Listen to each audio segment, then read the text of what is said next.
말씀 제목 따라 하십니다. 광야의 시험, 광야의 은혜. 성경에는 광야라고 하는 곳이 대단히 중요한 의미를 갖습니다. 히브리어 원어로 보면 광야는 미드바르라고 하는 단어인데 말씀을 의미하는 다바르라고 하는 단어와 어근이 같습니다. 히브리어는 자음만 있습니다. 자음만. 그래서 다바르라고 할 때 DBR이라고 하는 그 부분이 자음이고 모음은 나중에 해석하는 자들이 붙인 거예요. 근데 그 자음이 같은 어근이 같다는 말입니다. 광야와 말씀이 하나님이 우리에게 주시는 말씀이 어근이 같습니다. 히브리적 사고에서는 광야가 단순히 황량한 장소가 아니라 하나님의 말씀이 선명하게 들리는 공간이라는 의미가 있습니다. 편리하게 발달될 도시에서는 잘 들리지 않았던 하나님의 음성이 오히려 삭막하고 황량한 광야에서 더 잘 들린다는 뜻이 됩니다. 이거는 어두운 밤에 하늘에 비치는 별빛이 도심에서는 잘 보이지 않다가 시골의 한적한 곳에 가면 분명하고 또렷하게 보여지는 것과 같은 비슷한 이치입니다. 우리 하나님의 사람들은 하나님의 말씀을 들으며 살아야 되고 하나님의 사람들은 말씀의 이끄심을 따라 살아야 하고 오늘 우리가 읽은 이 본문에 가르쳐 주시는 교훈처럼 말씀으로 시험을 이기는 삶을 살아야 할 줄로 믿습니다. 말씀이 있는 곳으로 가야 하는데 근데 역설적으로 말씀이 있는 곳이 광야라는 뜻이 됩니다. 이 역설이죠. 질문해 볼게요, 여러분. 광야가 좋으세요? 도시가 좋으세요? 뭘 말 같지 않은 걸 물어보시냐고. 광야가 어떻게 좋을 수가 있어요? 그런데 신앙의 역설이 있습니다. 편리하고 안락한 곳에서는 잘 들리지 않아요. 하나님의 음성이. 그런데 오히려 광야에서는 그 하나님의 음성이 또렷하게 들린다는 겁니다.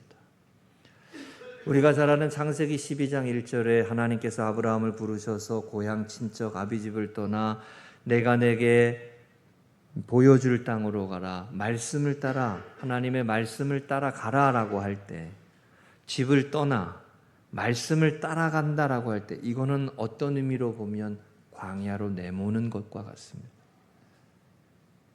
안락하고 편리한 장소에서 머물지 말고 익숙한 곳을 떠나서 하나님의 말씀을 따라가는 삶에는 어떤 의미에서는 광야를 살아가는 삶이라는 의미가 담겨 있는 거예요. 그런데 우리는 항상 이걸 저항합니다. 우리는 편리한 곳이 좋으니까, 익숙한 곳이 좋으니까. 제가 우리 교회에 온 지 이제 8년 차거든요. 익숙할까요? 익숙하지 않을까요? 네? 저는 이제 강동이 좋아요. 네? 사당동보다 강동이 좋은 걸 많이 알게 됐어요. 익숙해졌어요. 익숙해졌죠. 근데 이 익숙함이라고 하는 것이 갖고 있는 또 하나님의 말씀이 들리지 아니하는 하나님의 말씀을 따라가지 못하게 하는 그 안일함이라고 하는 부분과 연결이 됐다고 하니까 참 고약하죠.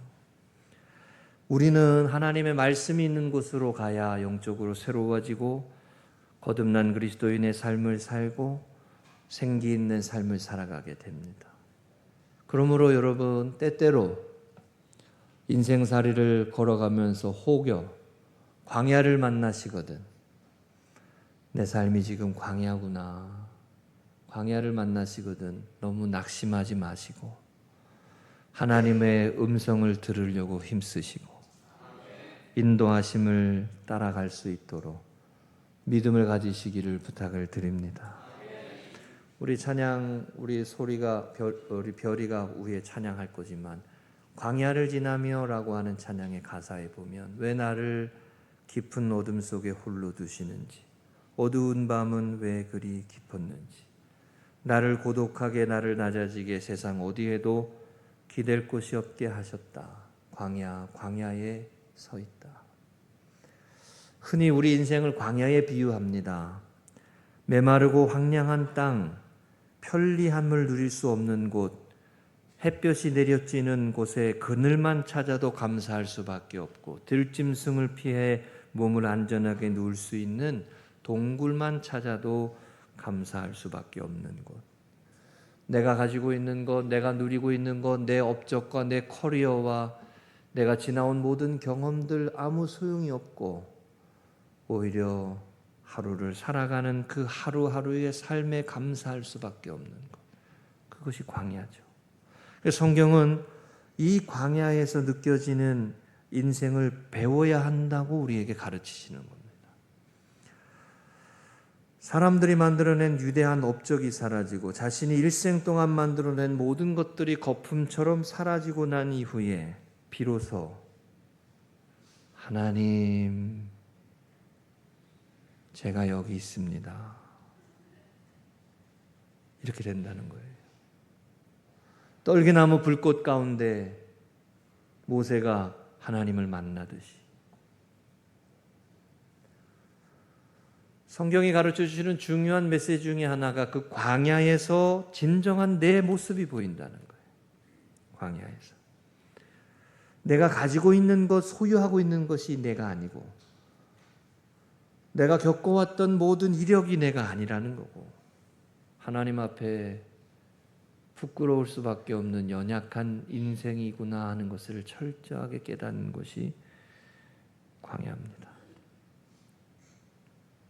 우리 지난 주일에 우리 시온 찬양대가 염려하지 말라 이런 찬양을 했는데 제가 하나님의 음성으로 들었어요. 네. 여러분은 지난주에 시온 찬양대가 무슨 찬양했는지 기억도 안 나시겠지만, 그럴 수 있지만 하나님은 우리에게 항상 염려하지 말라고, 두려워하지 말라고, 걱정하지 말라고, 내가 너와 함께 한다고 하시잖아요. 여러분, 예수님이 광야에 성령에 이끌려서 가셨다. 이게 사순절 첫 번째 본문입니다. 시험을 이기신 예수님, 광야에서 그 시험을 이기시고 사역을 시작하시는 예수님. 우리도 광야와 같은 인생살이에서 주님과 동행하면서 주님의 손을 붙잡고 시험을 이기는 하나님의 사람으로 거룩한 사명을 쫓아갈 수 있고 따라갈 수 있는 우리 금성교회가 올 한 해 되고 믿음의 걸음이 올 한 해 되시는 우리 성도님들이 되시기를 주의 이름으로 축복합니다. 두 가지 말씀만 나누겠습니다. 첫째, 따라하십니다. 성령에게 이끌리어 광야로 가사. 광야는 시험과 연단의 자리입니다. 1절에 우리가 잘 알듯이 늘 이 본문을 볼 때마다 의아할 수밖에 없는 것이 성령에 이끌려 광야로 가셨다는 거죠. 일부러 하나님께서 예수님을 광야로 이끄셨다는 거죠. 그리고 그 광야에서 짐승과 먹을 것이 없고 안락하지 않은 곳에서 얻게 되는, 경험하게 되는 시험과 유혹과 어려움들을 만났다는 것입니다. 왜 예수님은 광야로 가셔야 했을까? 여러분, 제가 이 본문을 또 읽으면서 그런 묵상이 또 돼요. 왜 예수님이 광야로 굳이 가셔야 했을까? 예수님은 안 가셔도 되지 않나요? 예수님은 광야의 시험을 이겨내는 이런 훈련과 연단을 굳이 안 받아도 되지 않나요? 여러분, 이렇게 생각해 보세요. 신앙생활 오래 하셨잖아요. 10년, 20년, 30년 하셨잖아요. 그러면 또 고생스럽게 사순절 묵상 노트 안 써도 되지 않나요? 네? 적절한 비유죠? 네. 신앙생활 40년, 50년 하시고 믿음의 걸음 하셨으면, 그러면 어느 정도 연륜이 생기고 경력이 생겼으니까 시험을 잘 이기실 수 있을 것 같지 않나요? 안 그럽니다. 안 그렇습니다. 안 그래요. 항상 우리가 만나는 광야는 항상 어렵습니다. 항상 몇 번을 경험하고 몇 번을 겪어내도 항상 어려워요. 앞에서 말씀드린 대로 광야는 하나님의 음성이 더욱 분명하게 들리는 자리이긴 하지만 인생이 광야를 만나는 데는 크게 두 가지 이유가 있다고 볼 수 있어요. 하나는 나의 죄 때문에 그래요. 하나님의 말씀대로 살지 않아서 광야를 만납니다. 여러분, 이게 성경이 가르쳐 주시는 이스라엘 백성들이 보여주는 교훈이죠. 하나님의 약속의 땅에 말씀에 순종하고 여호수아 1장에 나오는 대로 강하고 담대하라, 하나님의 말씀을 붙들고 좌로나 우로나 치우치지 아니하고 믿음으로 나아가라, 그러면 하나님이 너희에게 약속하신 땅을 너희에게 허락해 주리라. 그래서 그 땅을 차지하고 약속의 말씀 붙들고 믿음으로 살았더니 그 땅을 누렸지만, 그러나 그 땅에서 범죄하고 그 땅에서 하나님의 뜻에 순종하지 못하여 결국 그 땅을 잃어버립니다. 이게 이스라엘의 역사죠. 이게 큰 흐름이 하나 있어요. 그런데 여러분, 나만 잘한다고 광야를 만나는 것도 아니에요. 안 만나는 것도 아니에요. 내 가족들 중에 누군가 문제가 생기거나 우리 가문들 중에 누군가 문제가 생기면 나 혼자만 건강 잘 지키고 나 혼자만 잘 먹고 나 혼자 편안하다고 광야가 아닌 것이 아니죠. 내 사랑하는 자녀, 내 사랑하는 가족들, 내 사랑하는 이웃들 어려움이 생기고 문제가 생기면 또 광야를 만나는 거죠. 나만 잘한다고 내가 내가 믿음의 선한 싸움을 싸워서 죄 없어 이기고 승리하는 삶을 산다고 광야를 안 만나는 것도 아니에요. 그러니까 전체를 보면 우리 인생이 죄와 사망의 권세에 휘둘리는 인생이기 때문에 광야도 만나지만, 내가 원하든 원하지 않든 광야와 빈들을 만나게 되는 것은 어쩔 수 없는 인생의 여정이에요. 맞죠? 그런데 놀라운 소식은 뭐예요? 성경이 가르쳐 주시는 놀라운 그 소식은 그 광야에서, 그 빈들에서 예수님이 보리떡 5개와 물고기 2마리로 5,000명을 먹이신다는 거예요. 제가 이 말씀을 늘 드리면서 이런 말씀 드렸어요. 오병이어의 마태복음에 나오는 그 빈들에서 예수님이 오병이어의 기적을 베푸실 때 그 빈들이라고 하는 의미 속에 바로 앞에 본문이 뭐가 있다고 그랬냐면 세례 요한이 죽음이 있다고 그랬어요. 세상의 권세가 하나님 나라를 전하는 세례 요한을 잡아 죽이는 소식이 들리고 난 후에 광야의 빈들에서 먹을 것이 없어서 허덕이고 빈곤하고 기진하고 힘이 빠지고 용기를 잃어버린 그들에게 주님은 빈들의 풍성함을 허락하시는 거예요. 이게 복음이죠, 여러분. 복음. 우리는 광야를 만나면요, 또 힘들고 어려워해서 괴로워하고 무너질 수밖에 없는 게 인생이에요. 그게 우리의 모습이잖아요. 아무리 잘한다고 해도 빈들과 광야를 또 만나기도 합니다. 사순절을 의미하는 40일, 성경에서는 이 40일이 의미가 있잖아요. 이스라엘 백성들이 출애굽해서 광야를 지날 때 그것도 40년, 40이잖아요. 민수기의 말씀을 제가 다시 읽으면서 늘 기억하게 되고 교훈받게 되는 게 이거예요. 이렇게 무너졌구나, 이렇게 실패했구나, 이렇게 넘어졌구나. 이스라엘 백성들이 하나님의 말씀을 붙들고 믿음으로 살려고, 은혜로 살려고 하다가 모세를 대적하기도 하고 음란에 빠지기도 하고 먹을 것이 없어서 불평하기도 하고 마실 물이 없어서 괴로워하기도 하고, 그러다가 하나님의 말씀을 붙들고 믿음으로 살려고 하다가 넘어지고 쓰러지고 자빠져서 하나님이 계신가 안 계신가 하기까지 하는, 그죠? 물이 있는 곳에 와가지고 물을 먹으려고 그랬는데 물이 없어. 말씀을 붙들고 믿음으로 살려고 3일 동안 갔는데 그곳에 물이 없어. 물이 쓴물이요. 그래가지고 거기서 다툼이 일어났다 그랬잖아요. 그게 마사와 무리바 아닙니까? 그 장면 본문 이후에 거기에 하나님이 계신가 안 계신가 했다. 하나님을 의심했다. 이게 두 번째 시험에 나오는 내용이거든요. 예수님이 마태복음 4장에서 두 번째 시험.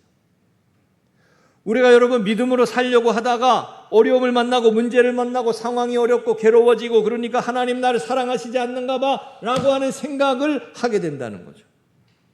형통해지면 하나님 살아계신 것이고 불통이면 사람이 살아계시지 않는 걸까요? 아니잖아요. 나만 잘 되고 저 사람은 잘 안 되면 하나님이 좋으신 하나님이신 거예요? 어떻게 그렇게 이기적이요, 하나님을 믿으면서? 우리 하나님은 그런 분 아니시잖아요.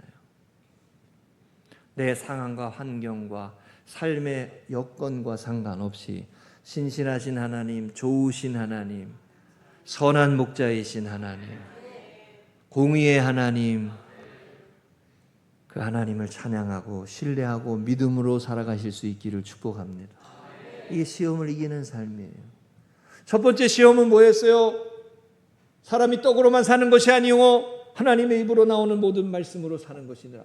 사람이 과일로만 사는 게 아니오. 과일집 아가씨, 사람이 과일로만 사는 게 아니에요. 눈 뜨면 과일만 보이지 않니? 장사하는 사람이 그래야지 과일만 보이지. 그거 잘 돼야 되니까. 내가 열심히 도와주려 한다니까. 우리는 먹을 거에 집착을 하고 눈에 보이는 거예요. 사람은 누구나 그럴 수밖에 없고 그게 우리의 모습이죠.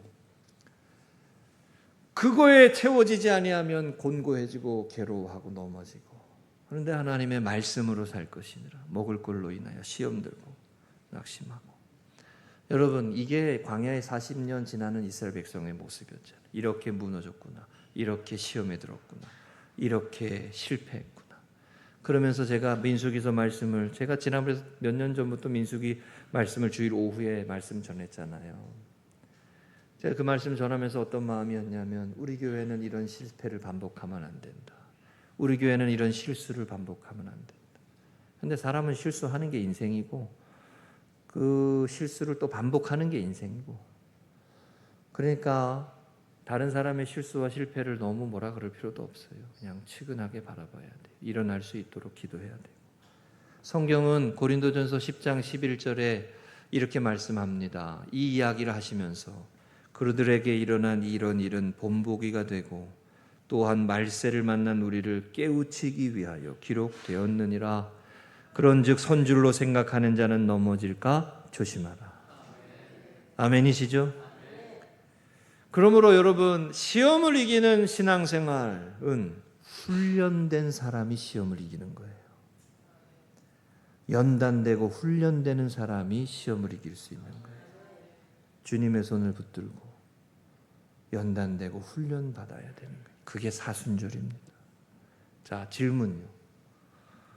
이 나이가 돼서도 훈련받고 싶을까요? 제가 우리 성민 전도사 이제 목사 안수 받으려면은 자격 시험 하거든요. 제가 성민 전사 보고 맨날 놀렸어요. 요즘도 시험 보는 사람도 있냐? 이렇게. 나는 안 본다. 이렇게. 사순절이라는 의미는 여러분 그런 거예요. 연단되고 훈련되고 다시 훈련하고 우리 인생이 넘어지지 않도록 알고 있지만 이기지를 못해. 알고 있어요. 저 길이 아니야. 알아요.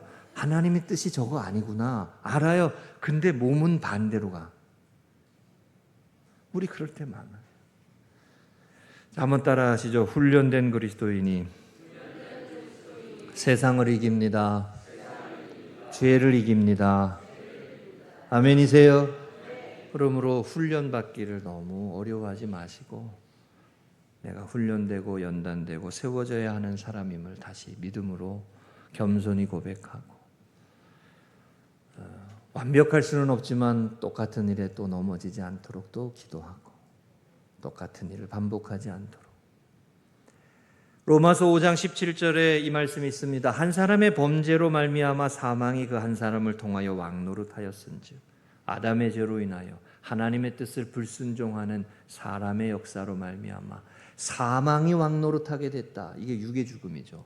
사망이 왕노릇하게 됐다. 영도 하나님과의 관계가 끊어져서 사람이 죽음의 종노릇하는 사람이 됐다는 거죠. 그런데 더욱 은혜와 의의 선물을 넘치게 받은 자들은 저와 여러분들이죠. 의와 은혜의 선물을 받은 거예요. 선물을 받은 거예요. 별로 감동이 없어, 얼굴 표정이. 선물을 싫어하는 분이 어디 있어요? 예? 예수님은 우리 인생에 주신 선물이요, 선물. 할렐루야. 그래서 크리스마스 때 선물 주고받고 하는 거예요. 선물 준 거. 예수님이 우리 인생의 선물이요. 내가 잘해서 간 게 아니라. 그 예수 그리스도 안에 선물을 넘치게 받은 자들은 한 분 예수 그리스도를 통하여 생명 안에서 왕노릇 하리로다. 요한아 한 번 더 보여주세요. 핸드폰 하지 말고 너희. 한 번 더 보여주세요. 한 번 따라하세요. 생명 안에서 왕노릇 하리로다. 생명 안에서 왕노릇 한다 그랬어요. 사망의 종노릇 하는 게 아니라 예수 그리스도 안에서 생명 안에서 왕노릇 한다. 이게 신앙생활이요. 이게 신앙생활. 생명 안에서 왕노릇 한다. 여러분 예수 그리스도와 함께 시험을 이기는 신앙생활 하실 수 있기를 축복합니다. 시험을 이기는 삶을 살아야 생명의 축복의 삶을 살아가는 거예요. 어느 분의 글을 읽다가 보니까 이스라엘 연구하는, 예루살렘을 연구하는 분인데, 그분은 유대 광야, 이스라엘에 갈 때마다 유대 광야를 나간다 그럽니다. 유대 광야 한번 보여주세요. 저게 실제 사진이거든요. 아무것도 없어. 아무것도 없어. 저기 날씨가 좋으니까 저렇게 환하게 찍혔지. 오늘같이 오늘 흐린 날이면 그냥 위에 아래가 다 흑색이요, 흑색. 저게 광야, 실제 유대 광야예요. 근데 그분은 일부러 가서 저 유대 광야를 본대요. 예수님이 고난 받으셨던 광야, 성경에서의 의미가 있는 광야. 그리고 저기에 가서 머물다가 온다는 거예요. 나중에 우리 교회가 예루살렘에 혹 갈 기회가 또 있거든. 난 저기 가볼 거예요. 유대 광야. 가봐야 뭐 별거 없어. 그냥 사진 보니까 더 난데 고생만스럽고. 근데 저 유대 광야의 의미가 있는 거예요. 광야. 우리의 인생엔 광야가 있습니다. 근데 그 광야는 연단되고 훈련돼서 하나님의 음성을 듣게 하고 주님과 동행하는 삶을 연습하게 하고 주님의 이끄심을 따라가는 삶으로 우리를 인도해 가시는 은혜가 되는 곳입니다. 주님의 이끄심을 따라 연단되고 훈련되어져서 광야 속에서 시험을 이기시는 예수님처럼 승리하는 믿음의 걸음들 올 한 해도 이어가시기를 주의 이름으로 축복합니다. 두 번째입니다. 우리 말씀 두 번째 제목 따라 하십니다. 하나님께 경배하고 그를 섬기라. 한 번 더요. 우리는 어떻게 시험을 이길 수 있을까? 오늘 말씀의 두 번째 대지로 세 번째 시험을 얘기하셨던 세 번째 내용만 말씀을 전하고 마치려고 합니다. 예수님은 세 번째 시험에서 오직 하나님만을 경배하고 그를 섬기라 이 말씀을 하셨습니다. 마귀가, 사단이 예수님께 찾아와 가지고 나한테 경배하면 이 모든 것을 다 주겠다라고 했습니다. 자, 사단은 거짓의 합입니다. 사단은 거짓말하는 영이에요. 그런데 성령은 진리의 영입니다. 성령은 진리와 함께 하시는 것입니다. 진리가 있는 곳에 하나님의 성령이 임하는 곳이지, 사단은 거짓을 부리는 거예요. 거짓과 속이는 거예요. 자, 거짓을 행하며 돈을 버는 일은 사단을 경배하는 일입니다.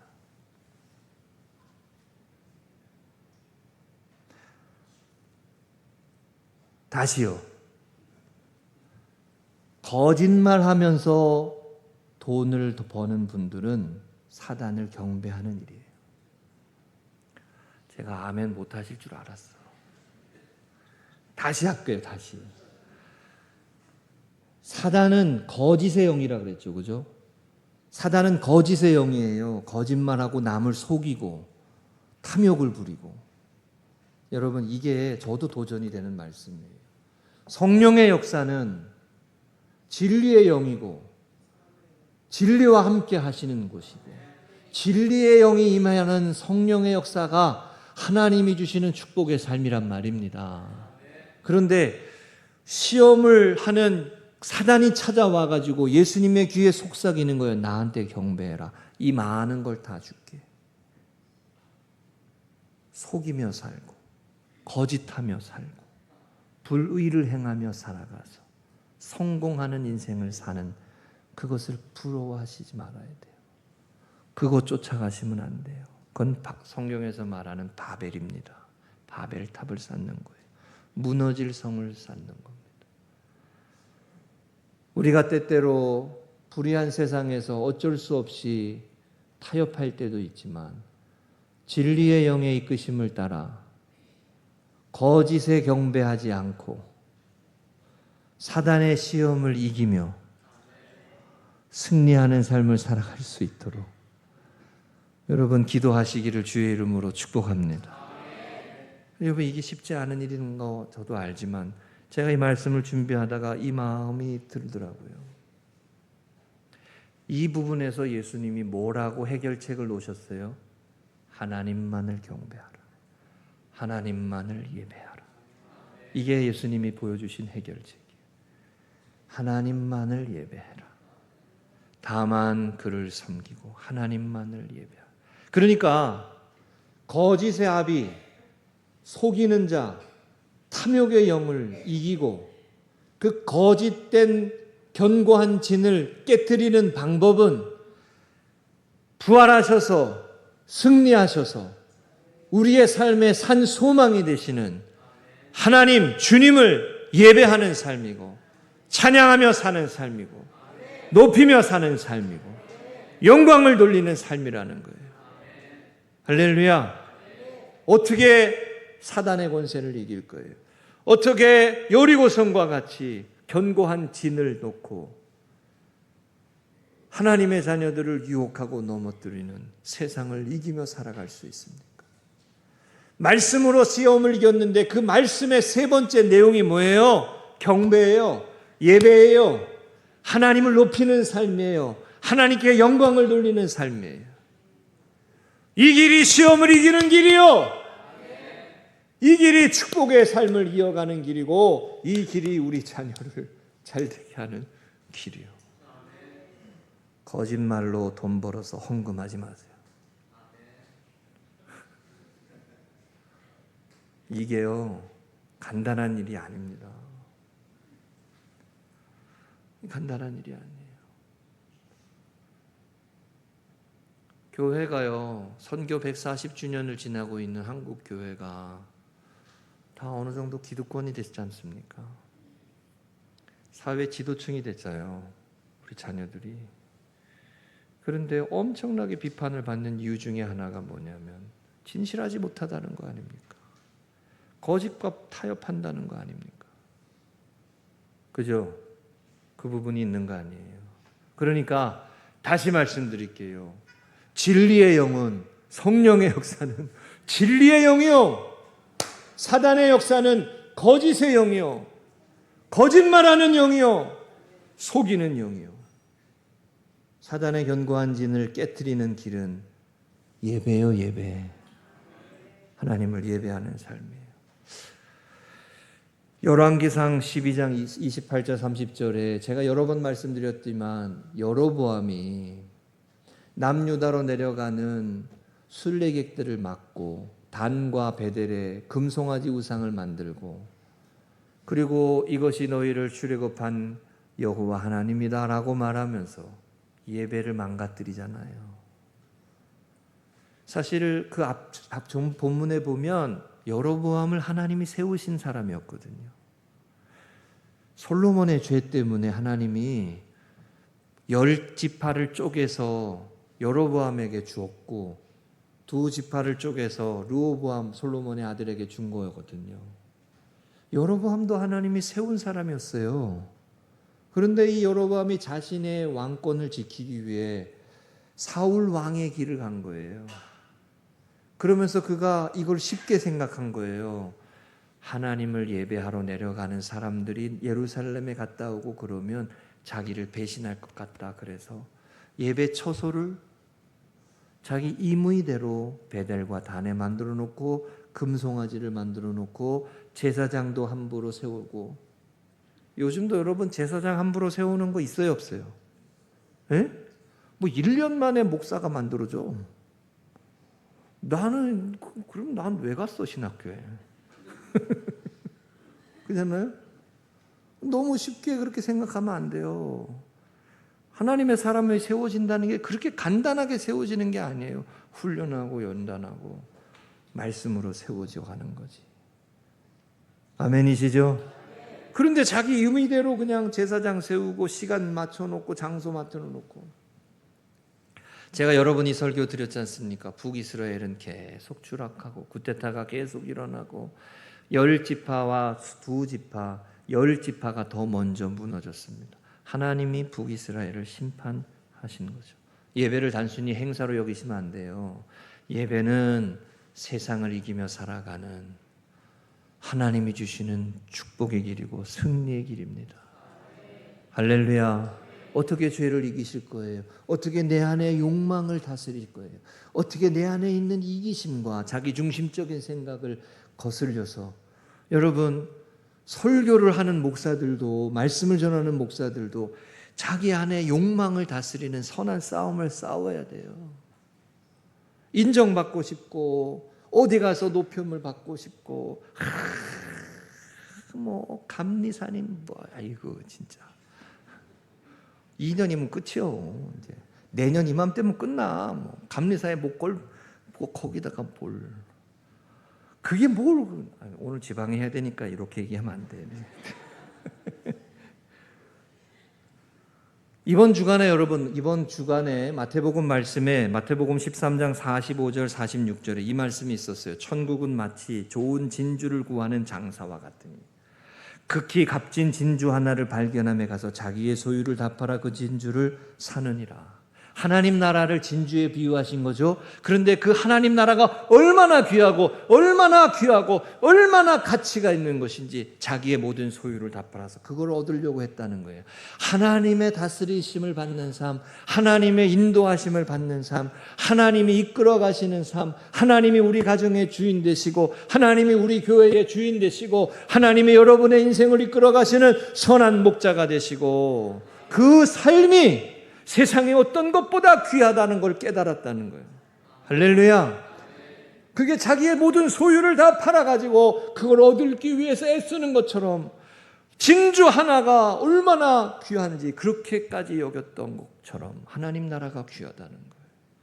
그 하나님 나라를 구하는 삶을 살아가는 것을 하나님께서 기뻐하신다고 하셨습니다. 먼저 그의 나라와 그의 의를 구하라. 그리하면 이 모든 것은 너희에게 더하시리라. 여러분, 하나님 나라를 구하는 삶, 그게 예배하는 삶이고 하나님이 영광을 받으시는 삶이잖아요. 경배하는 삶이에요. 주 너의 하나님께 경배하고 다만 그를 섬기라. 주 너의 하나님께 경배하고 다만 그를 섬기라. 주 너의 하나님께 경배하고 다만 그를 섬기라. 할렐루야. 요한아 PPT 좀 보여주세요. 주 너의 그다음 주 너의 하나님께 경배하고 다만 그를 섬기라. 할렐루야. 여러분 이게 승리하는 길입니다. 폴 트루니에라고 하는 분이 이번 주간에 생명의 삶에 이런 글이 있었어요. 다 같이 한번 읽어보겠습니다. 시작. 주님께 가까이 할수록 간과했던 잘못을 더 깊이 깨닫게 되고 주님의 은혜를 더 많이 경험하게 된다. 아멘. 폴 트루니에라고 하는 유명한 신학자인데 여러분 주님께 가까이 하면 가까이 할수록 내 어둠이 보이고 내 죄가 보이고 내 연약함이 보여요. 그리고 세상을 이겨가는 승리하는 삶이 될 수 있습니다. 말씀을 정리합니다. 광야는 하나님의 음성을 듣는 곳이게 됩니다. 광야를 만난 인생이라고 낙심하고 좌절하지 말고 사순절에 훈련하고 연단 받는 것처럼 훈련받고 연단받고 주님과 더욱 동행하는 기회가 되고 그런 믿음의 사람으로 성장하실 수 있기고 성숙하는 우리가 될 수 있기를 주의 이름으로 축복합니다. 예수님은 광야에서 말씀으로 이기셨습니다. 주님은 이기시고 승리하셔서 우리의 본이 되셨습니다. 주님의 손을 붙들고 시험 많은 세상 속에서 광야와 같은 인생에서 승리하는 길을 걸어가시기를 주의 이름으로 축복합니다. 시험을 이기고 난 후에 예수님은 공생의 사역을 시작하셨습니다. 시험을 이기고 사역하는 겁니다. 시험을 이기고 사역하는 거예요. 그래야 하나님께 영광을 돌리는 삶을 살 수 있습니다. 이와 같은 믿음의 걸음으로 올 한 해도 하나님의 약속의 삶을 이루어 가시기를 주의 이름으로 축복합니다.